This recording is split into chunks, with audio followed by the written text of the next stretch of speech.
everyone, and welcome back to the Three Neighbors. This is my good friend Kevin on the end, Vic here in the middle, and I'm Dave. And today we're going to get into immigration and how that affects the economy, so how it affects people socially. And with that being said, the person here with the most experience is you, Vic. So if you would, I'd like to get your feedback and where you've been. I know we discussed a couple of episodes on where you've lived in the past, and then coming from Australia to now the States.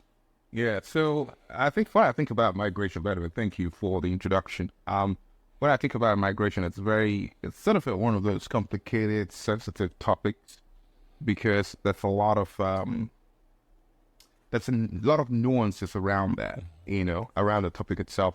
So personally for me, I was born in Nigeria, and around 15, I left with my girlfriend, and we're just traveling around the world and having fun. First we kind of were in London, and then Ireland, and then we ended up in the Middle East. So we lived in Dubai and Al Sharjah, which is in the UAE, for almost about a year, going to 2 years or so. And then I moved back to Africa, went to school, and then moved to South Africa. I think I was in South Africa at that time.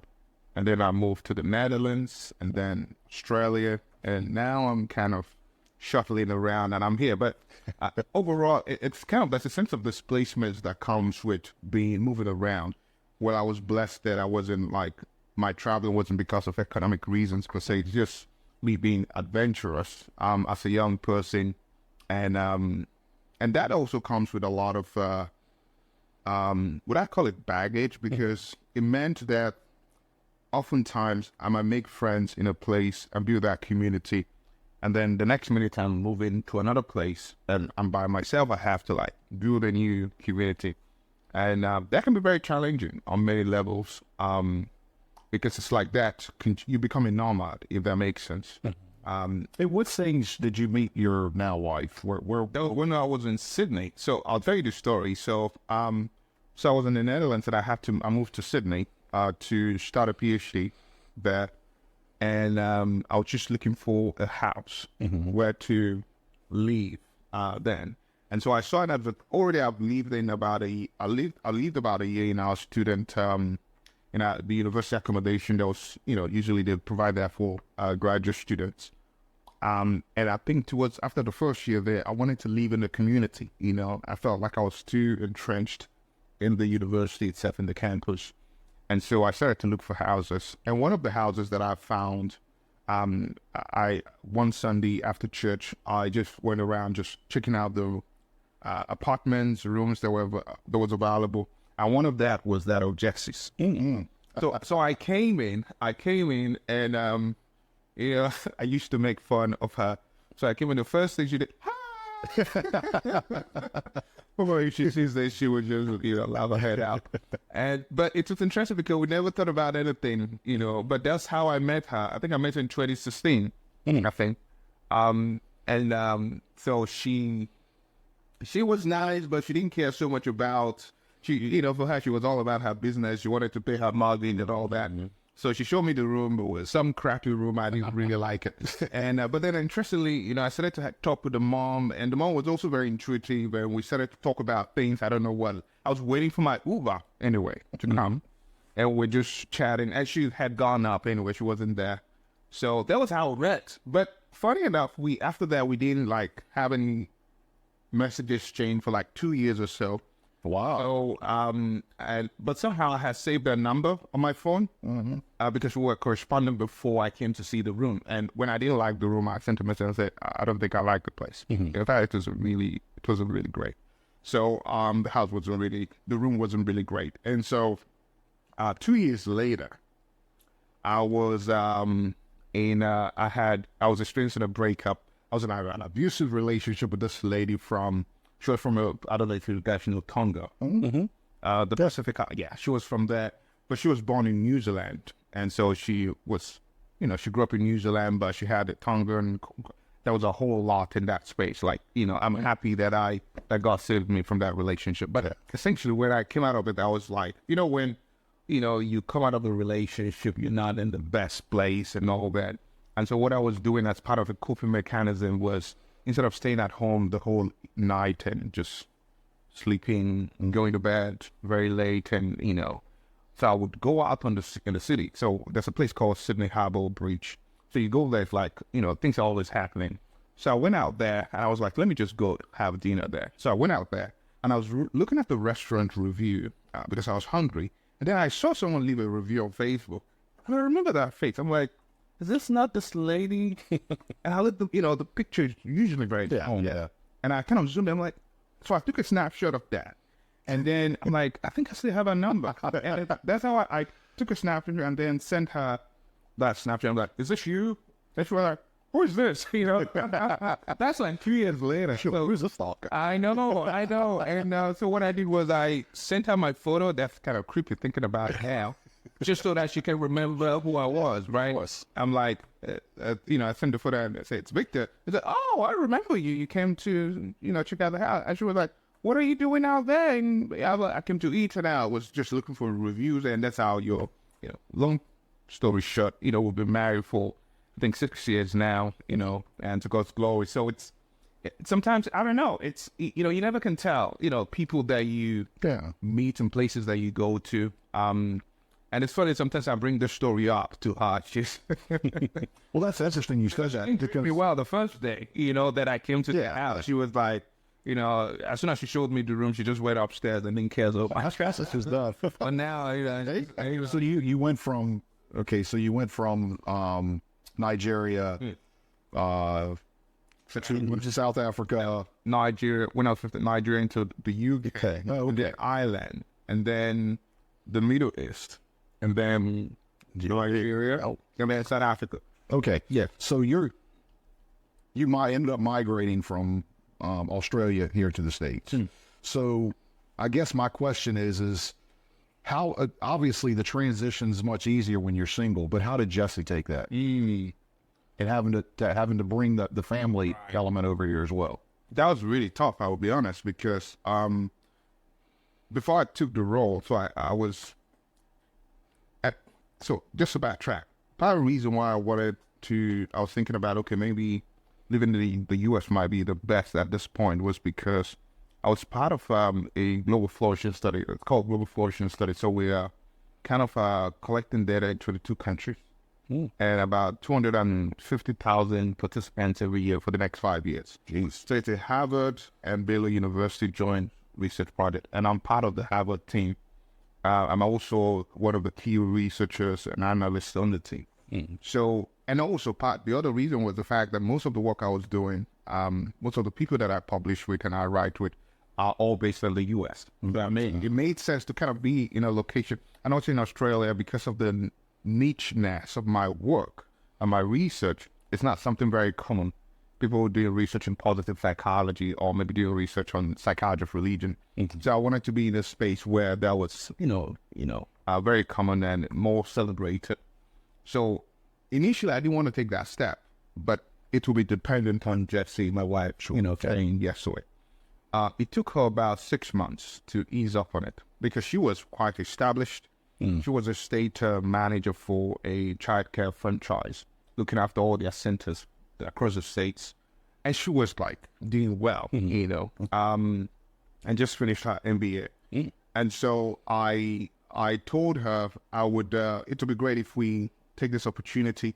But personally, I'm a person of faith. I told God, if it's your will that I take this journey, that Jesse has to come out of that. So that was how I approached it. And so when I mentioned to one of my friends that if an opportunity to move to the U.S. comes up, I think I'll be open to it, And so 2 weeks after that, I had 2 schools, wanted to talk with me, and have interviews. And usually it's kind of, our field is very small, right? We know everybody, in that sense. And that's how we started. So I was headhunted for the role. And at the same time, I was talking to 2 universities. I later made a decision to go with my current university because I felt I would bring something to the table compared to the other. But it wasn't that easy. I think it was December 2021 that she was like, you know what? if it's God's will that we take this journey, I'm happy to, go along with it. So you got that mind at that point. Yeah. Without that, I wouldn't, because we're okay. I had a job at the university there. We're doing okay. It wasn't like, and so, but I thought it would make more sense to be in the U.S. because of the kind of work I'm doing, and most of my collaborators and colleagues are based, at least for the 5 years that Global Flourishing Project would be ongoing, and we're talking about it's a $47 million project. Okay. So I wanted to kind of be part of that. Exciting. All right. Yeah. So the reason I want to discuss that is because we're talking about migration, and I think when we talk about migration, a lot of people think of the Southern Borders Act, illegal migration. So let's go ahead and take a break, and then we come back, and I want to kind of pick your brain a little bit. Hi guys, welcome back. This is the Free neighbor. Three. Just before he gets to me, three neighbors, right. Not the three neighbors, but the three. 1, 2, 3. Right. I'm Vic, this is Dave, and that's Kelvin. We've been, just before now, we've been talking about immigration or migration, whichever way you kind of think about that. But one of the questions that comes to mind is there a difference between an immigrant and an immigrant or a migrant? So I'd like to hear your thoughts. What's been your understanding of this two construct, at least before this conversation today? Yeah, sure. So I when I think of a migrant, I think of somebody that's already in the country, assimilating, right, getting used to the different cultures and the different ways of life. And then immigrant, to me, that I always thought that it was somebody in the process. And then, you kind of find out that, Webster has two separate distinctions. So I appreciate you asking that question. Regardless of what you look up and, what is your definition and how do you see the difference between a migrant and an immigrant? Yeah, and I had a similar, definition of it. Just a little bit of a difference with the migrant. I saw a migrant as somebody who is perhaps fleeing another country to come here as opposed to immigrating. We think about immigration as a process, whether it be an unauthorized process or a process that takes time. Yeah, that's interesting because also when you watch the media, it's like the kind of multi-top, and I don't think they distinguish as much. So far that you're in a country and you're not a citizen of the country, you're an immigrant, right? And of course, talking about immigrant, there's a stereotype that comes with it. It's sort of a level than anything nowadays, because when you're referred to as an immigrant, people are implicitly trying to say that you are, whether it's naive or I don't know, or maybe you are, there's something fishy about your reason for being in that place, and I've seen that a lot, like, especially if most people could tell I'm not a local, and sometimes it's like, okay, why is this guy here? Is he like running away from, let's say, Nigeria, for example? Yeah. Or trying to run away or flee from something. And that's I guess one of the challenges of putting on that level. As a person, I like to see myself as an expert, right? But again, so how do you identify yourself? If somebody says, "Hey, where are you from?" Right. I mean, other than where you're from, do you categorize yourself as a migrant, an immigrant, it's or really a very complicated question. Like when people ask me where I'm from, and the reason why I say it's complicated is because over time I've kind of had this, or rather embodied this hybrid identity, where I'm neither this or this. I was born in Nigeria, so of course that makes me Nigerian on one hand, but also I have other nationalities. I live extensively over there in other countries. And so that in itself complicates things even more, right? Absolutely. So when people ask me that question, I'm not sure what to say, because are they referring to where I'm just coming from, or where I was born, or it's usually a very confusing question for me. In fact, to the point that when people start, if someone is trying to know me and that's the first question they ask me, I wouldn't like that relationship or friendship. It's not happening. Really? Personally, like to the point that sometimes my wife knows this, I take offense in that, because I'm like, because the reason is this. Oftentimes when people ask that question, where are you from? It's often because they want to profile you and they'll place you in a box. Sadly. It's interesting. Some people don't explicitly do that. It's just something of the human nature. For example, one of the things would be, okay, when someone says, where are you from? I say, well, I'm from Nigeria. I was born in Nigeria. Oh, there's an expectation. Maybe the way I carry myself, my mannerism, I have to be too loud or something. Or maybe I'm doing something dodgy, right? And that's the profiling you get just because, okay, this is an identity that you might embody. On the other hand, you get different kind of reception depending on, so it gets very complicated. That's it, yeah. Especially when you are sort of neither here or here. And that's why I think there's a concept called diaspora blues, because what that means is the idea that you are kind of in limbo, in a state of limbo. You don't, But that's your perception, right? personally. And I guess, and I want to hear Kevin's thoughts on this. See, I would take offense to that because when I hear somebody else with a different, say, language, I don't have a whole lot of experience outside the United States. Yes. And so it's me reaching out, wanting to learn. Be interesting. Yeah. Fair enough. So, but then the problem is usually when that is the first thing you want to know. Yeah. But again, you can help it because for some people that becomes how the conversation starts. Yeah, but we're visual creatures. And then after that, it's based on what we're hearing. Yeah. So we see you, and then we hear you, and then we want to learn more. Yeah. For me, for you to tell me that in most cases that you feel like that's some type of profiling, man, that breaks my heart. Especially the reason why I would say that is because, especially when I guess I'm seeing the person for the first time, right? And okay, I give another example. Almost, even though I have lived in Sydney, Australia for a long time, right? And at the same time, consider myself, I know Sydney better than anywhere in the world, technically. I'm still, there's also an element of when I'm there, people still think that I'm coming from somewhere. Usually the case is some would think I'm American, right? Until I talk and you realize I'm not. And so there's that confusion, right? For most people, okay, where are you from, really? Of course, sometimes it's just a genuine question anyway. But personally, maybe also there are other things to that because of, I guess, I don't know, in most cases when people ask that, that's how I interpret it. They want to kind of fit you in a box.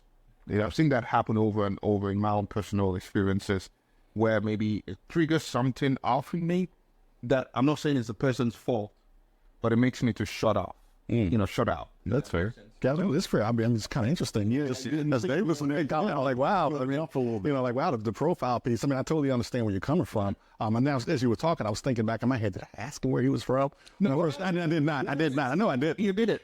You probably. I wouldn't be sitting here with something. That's how I've been. Yeah. It's dealing with that over time because I've always been asked the question every time, and I'm tired of it. Yeah, no, I understand. Yeah. And if you want to know who I am, eventually you would know everything about me. Yeah. But just start with, just what are you doing? Like, let's start with what am I even doing here? Yeah. Yeah. Let the conversation kind of. Sure. When we talked about that in the previous episode with Kevin. Yeah. And when he first moved into the neighborhood, and, as he said, the neighborhood looked a little bit different. There's a lot of older people. And it took some time to adjust there. So just a quick little snip for me, and I'll be done. But, perception's not always reality, right? So just understand that, here in America, it could be somebody wanting to learn more. Of course. So maybe some type of meeting in the middle there. Yeah. And over time, I realized personally that response also has a lot to do with maybe the experiences that I've had, right? And my wife knows about this, and to the point that it becomes a way of me dealing with it and a way of me sorting out people. And I could tell people that are just authentic and genuinely want to know with you. I mean, me as a victor, right? Without the levels that comes with it. And those kind of people, the way they ask questions is different. Okay, that's fair. Even with my wife, like she didn't know anything about me 6 months even to the relationship. She just wanted to know Victor. Yeah. Right? And over time, the layers that appeal off, and you can't help but to divulge it. I don't think any of you, the first time we met, the question was, where were you from? You knew that I moved from Sydney, right? Oh, of course, you would know that I'm not. Australian, Aussie. I mean, because I'm not white, essentially. So, and those conversations happen as you get to know someone. But if it's the first thing you ask someone, it personally, it takes me back because I don't know what to say. Okay, you mean, is it where I was born or the countries that I have nationalities on? Or are you talking about where I just moved from? Yeah. Well, then I still have that crisis. Yeah. Even when people see me, they're not asking that because I look different, but they might think, oh, maybe I'm not from Virginia Beach because I carry myself differently. I may be from another state or something. Yeah. I still don't know what to answer. Well, let me ask you this. Yeah. So have you experienced this more in America, or, I mean, you've lived all over the world. Not so much in Is this common all over the world, or? It is. Okay. I think in America, it's thankfully I kind of integrate well because once you see me, except for when I start to talk, you could, okay, he sounds very different and definitely not from here. But then when people see me visually, that's not the thing. So in America, it's much more subtle. And Okay. I've not really had much of that here compared to other places that I've been to or lived where, of course, maybe I'm in a day, maybe I'm the only black guy you would see, something like that, and so that clash of identity and all that. And because also it's something new and different for most people, and just that makes sense why they ask the question.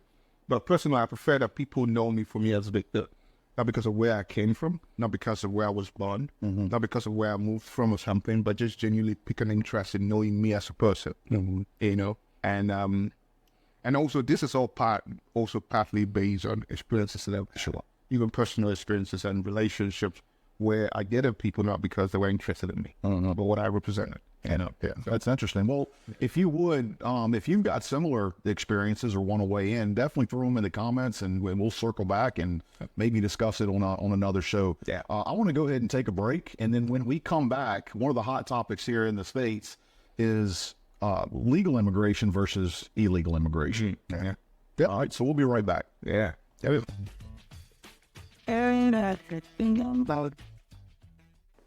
Okay, welcome back to the Three Neighbors. Again, this is Kevin, Vic, and I'm Dave. And during the break, we talked about the difference between legal immigration and illegal immigration. So that seems to be a hot topic now. Matter of fact, it's the number one issue right now with Americans. And I'd like to start off with Kevin and just kind of get your feelings and your thoughts on the whole process. Sure. So I think immigration has been one of those issues that has been with us for years. I mean, we go back and forth with immigration. It's a very hot political topic, and currently here in the States, if you watch it in the States, we are in a political cycle. Next few months, we'll be deciding our next president for the next 4 years. So every 4 years, this becomes, a hot topic within the media. So, really depending on who you listen to, what your party alliance is kind of crafts your thoughts on immigration. Do you think it's interesting because you're saying, from what you're saying, it sounds like you're saying it's not a problem except when it's stoked by the media or when election is underway? I guess it depends on how you define a problem. Immigration is a challenge for this country. It's been a challenge for this country for years for people that come in this country, whether you call it illegal or unauthorized, or whatever you want to define it as, because that's another term that's got a little interchangeable, depending on what side. It's illegal or it's unauthorized. But those folks have been coming over here for years. I mean, there's a level of dependency in this country, on immigration, unauthorized immigration. We need, I hate to say it, but this country, we need lower income folks to work in these fields. I mean, Texas and Nevada alone, 10% of their workforce is unauthorized, illegal immigrants. So do you think that's also part of the reason why, I don't know, there's not a concerted effort at the national level to address it? I think there's always been an effort, especially when that immigration leads to levels of increase in crime in our cities and increase in, a strain on our economy, on our budgets. Because, with that level of folks coming into the country, how do you pay for that? That's an expense. Interesting. Yeah, I couldn't agree more. One of the things I'm willing to compromise on that 100%. We know we've had over 8.5 million people that came over into this country illegally over the past 3 years, and it's only getting worse. Now, the opposite side of that says, well, the immigration process is too detailed and too difficult. There's a lot of checks, boxes you need to check to be able to come here legally, and I agree with that. I think we should make the process a lot easier. But opening the floodgates because you don't agree with the policy is not a good. The optics are not good for that. Yeah. Isn't it because they don't agree with the policies, or maybe the policy or the system is very stringent? I just think we got a bunch of idiots running the government. I mean, you think about it. If you ran a corporation, Right.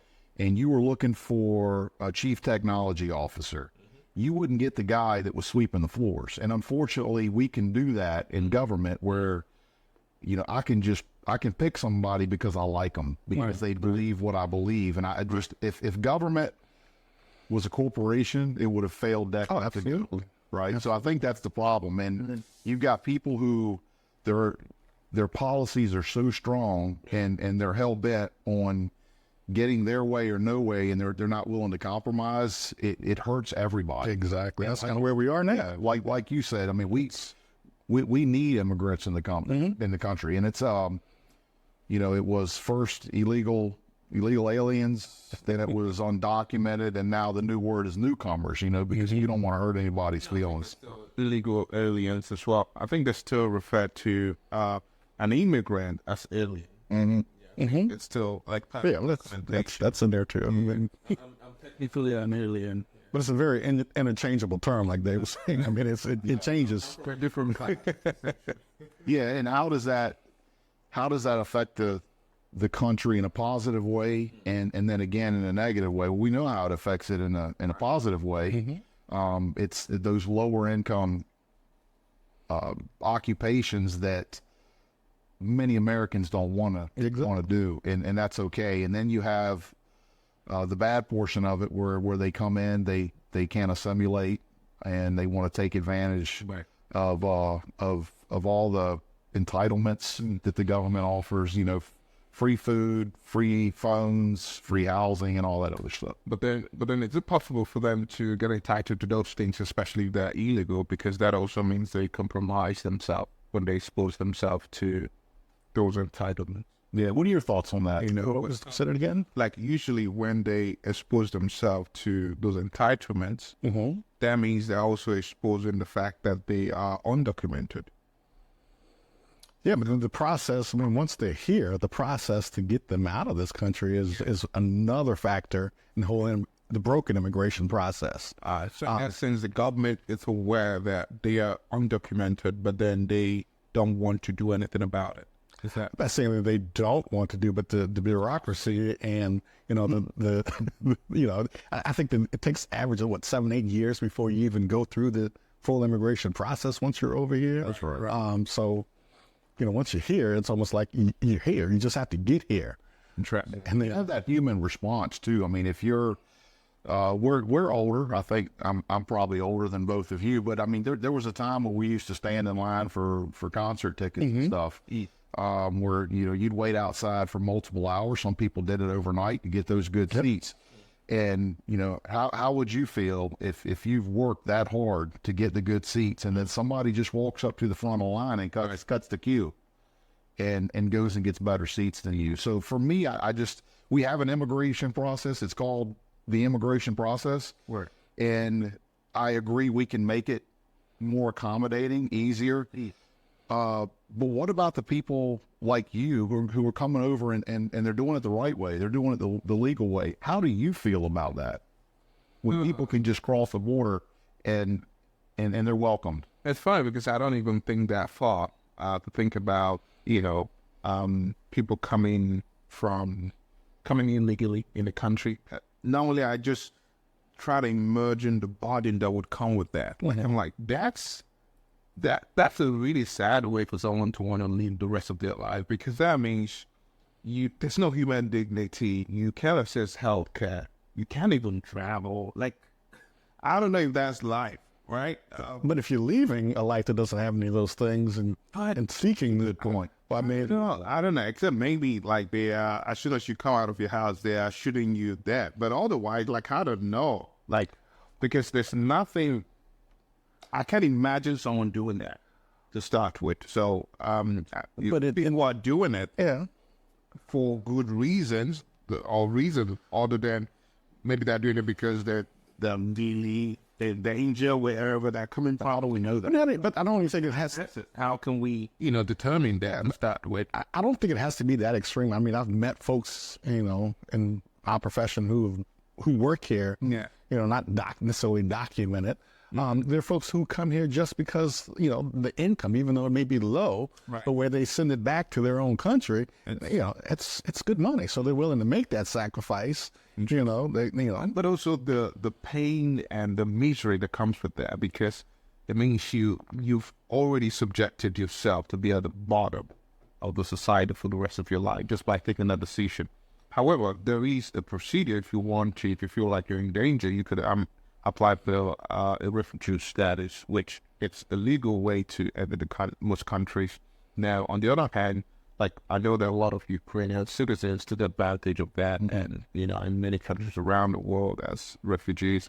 But I don't know, like, people are taking that risk. I'm like, no, it would take a lot of guts to do that.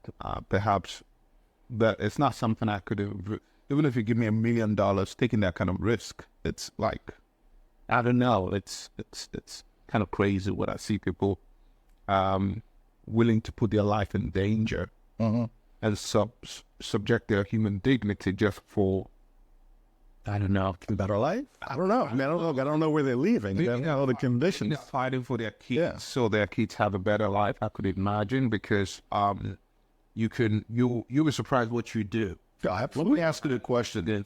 Since you have the most experience, what is the consequence if Kevin or myself were to illegally go into South Africa or Australia or the Netherlands? Right. What's the penalty for that?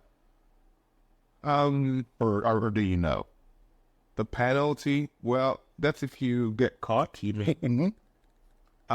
Most likely be deported. Okay. And you're deported to America. And most people are trying to come to America. So, but I could imagine, so maybe a better way to act that, let's say, hypothetically, you and Kevin, you guys are from Somalia, for example.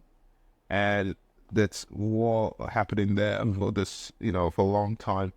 And somehow you manage to get into a country, let's say get into the Netherlands or get into the U.S.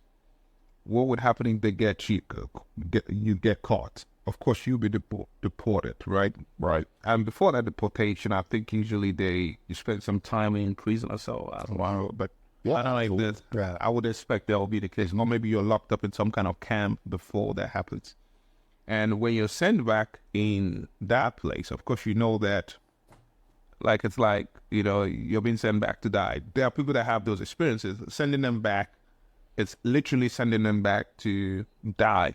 Because either they've done something, they're activists, or maybe have done something. That's if you're leaving or running out of your country illegally, but then that's a genuine reason for that. And a human right violation or problem. So it means that once you're being sent back, essentially what would happen is that you get locked up and potentially be killed. Wow. Because you ran out of the country because you were running out, wanting to escape that government that was looking for you. That case is like that. Yes. Yeah. I mean, like North Korea is a great example. Exactly. Cases like that. But if it's just because of economic reason, there was that happen at that deportation, and there's a shame that comes with that. Yeah. I was watching a documentary about some Pacific Island nations and some of their boys that were deported from the U.S. and places like Australia and New Zealand. So the shame that comes from that, and most of them living life as gangsters and causing havoc in their society and country, there would definitely be an impact in the ecosystem of the country anyway, especially if those people have been exposed to certain lifestyles overseas. and then they're deported. But that's the worst that can happen. Yeah. But I think also it goes back to reorientation and individual personal leadership. And I think that you can become anything you want. And oftentimes for most people, when they don't believe that, they are willing to put their life at risk to, I guess, achieve a life they think they should have out of fantasy. You can always work hard. Of course, there will be exceptional cases, like people like, do you know this guy, Francis Ngannou? It's a UFC, into UFC stuff. No, never heard. He's a UFC fighter. Okay. And then now he branched into boxing. He had a boxing match with Tyson Fury, and then recently with Anthony Joshua. And he was talking about how he left Cameroon to the northern African desert and ended up in Europe, just so that he can enter the UFC and become. Now he's like a world champion and making a lot of money, doing well out himself.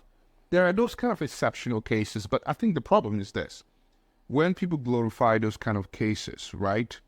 We get the lesson there. He's a determined person, but at the same time, that should not. The fact still means that it's that he broke the law at some point in his life. And I don't think that's something to be proud of. So when the media sell those kind of stories and market those kind of people, most people would think, oh, yeah, let me take risks and, do the same. So it's about the culture and the narrative where we glorify sometimes things that are not ethical.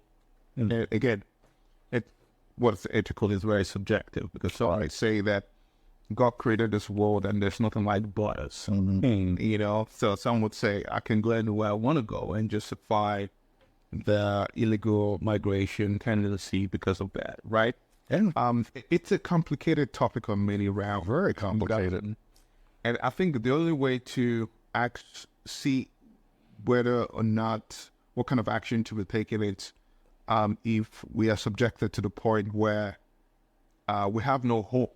And the only hope we have as a family, as people, is to get to a place that is better, that could offer us a better opportunity. I guess that's where maybe it might make us see it differently. But still, I still think whatever policies or guidelines for migration should be human, enough, should be humane in such a way that it honors human dignity. But why is this the only country that people want to get into? Like, I don't think that America is the only country. No. I'm saying to the extreme. Yeah. Because not only do we allow it, we've got an administration that, quite frankly, is inviting them. So, do you know I've never read this before, but from what I understand, if you're seeking asylum from another country, let's say you're coming from Venezuela or Guatemala or something like that, you have to go to the closest country, Right.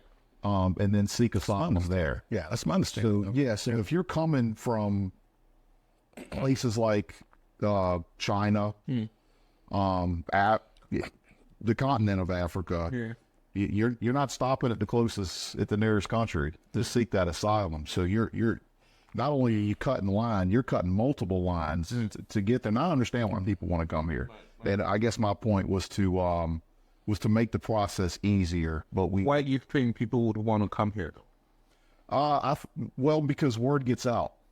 When they come here and they get on the phone and they take their selfie and say, "Hey, look, I made it to the U.S. I'm going to New York or Chicago or Virginia Beach." But I think it's the same, almost like in Europe. Most people, most illegal migrants would die to get to Europe, get to the UK, get to Western Europe, because of, I guess, the fantasy of the life, or maybe things you see in Hollywood, for example, promote, And so they envision those things as the only hope for a better future for them.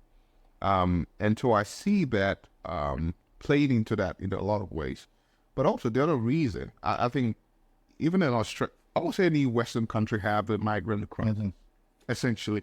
And Australia, that's the thing they talk about, because people take the Pacific Islands, and Australia is neighbored with a lot of countries, smaller nations, and people come through that as well. And most European countries also have that.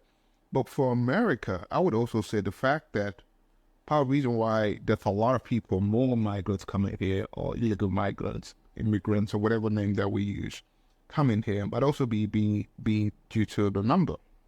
America, we're talking about over 300 million people. That's huge. Australia just like sustained to maximum 20-something million, you know. Yeah, but I would go back to Dave's point. I mean, you know, for years we've had hundreds of thousands, if not millions of folks that have, you know, immigrated, migrated to the U.S. And to his point, you know, when you come to this country legally, illegally, and you have success in this country, you do what? You tell a friend, you know, hey, I went to this country, had nothing, and now, you know, look at me. The role. Yeah, I mean, in some country like, and you know, coming from Mexico, immediately, you know, even though you have a low income job, you're doing 10 times better than you were in your own country. So you're telling people, hey, this is the land of opportunity. Yeah. And a lot of those are entitlements too. Yeah. When you come here, and look, we're compassionate.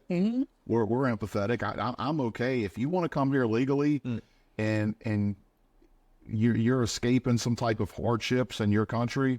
Look, hey, we'll give you 3 months to be able to give you a place to live and assist you. We're not going to pay for everything, so you can sit around and do nothing. Yeah. But I think within 90 days, you can get one of these jobs where you could make a living. Of course, if the person has the legal status to do that, because I don't know, I would anticipate that some without documentation will still get a job. Oh, absolutely. Yeah. Expect that. Oh, But it's also much more difficult doing that. But it's easier for them to contribute to the society if they have documentation anyway. Yeah. But yeah, it's kind of interesting. yeah. Great topic. Yes, how it kind of plays out. And the other thing also might also be the fact that America has always been marketed as the land of migration, like everybody have a migration story, right? America, every family. That could also be the reason you find people in the Congress, you know, oh, my parents, my grandpa migrated from Germany. And the difference is they came here legally, and I'm all about it. We'll take as many Are we people. sure, though? Are we sure? What's that? That most of them came here illegally? I would say, yeah, pretty confident. Now you can track it back several generations. Yeah. But at that point, there's just no record, right? But I think in the last few generations, yeah, you could track that. And I would say this. I think when we do track that, you find that a lot of people, a lot of their families came here illegally. A lot. There's always going to be exceptions. I think you said it best, right? A lot will have come in without those, you know.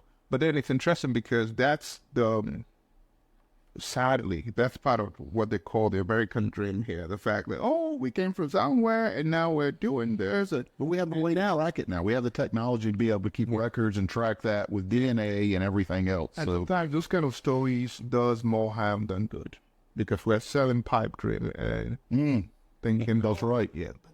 Americans are not even having it easy as well. You know, having a sense that you go to another country, you take it. But again, I had this recently that do you know how much is the 1%? How much income per year that is the highest? I'm trying to say something. What I'm trying to say is that $1,000 per year is the amount that is aimed by the top 1% in the world. Okay. That $1,000. So technically, almost everyone in America aims that amount. Not everyone, but I would argue most people, or more than most people, aim that $1,000 in a year. So that means if you're aiming that $1,000 in a year, it means that you're one of the top 1% in the world. Think about that. So maybe that's what most of them are fighting for, to be one of the top 1%, even if it's earning 30,000. That's Better than the rest. Final thoughts? No, it'd be great if we had a table full of immigrants that came from different countries that could talk about the experiences. I'd be interested to hear that. It'd be interesting to hear what you guys think about immigration, your experiences and your thoughts. Yeah. So jump into the comment section and let us know. That's right. Our panel could be right there. Yeah, right there. Yeah. Let us know. Exactly. All right. Well, thanks for joining us, and we'll see you on the next episode of The Three Neighbors. See ya. See you later.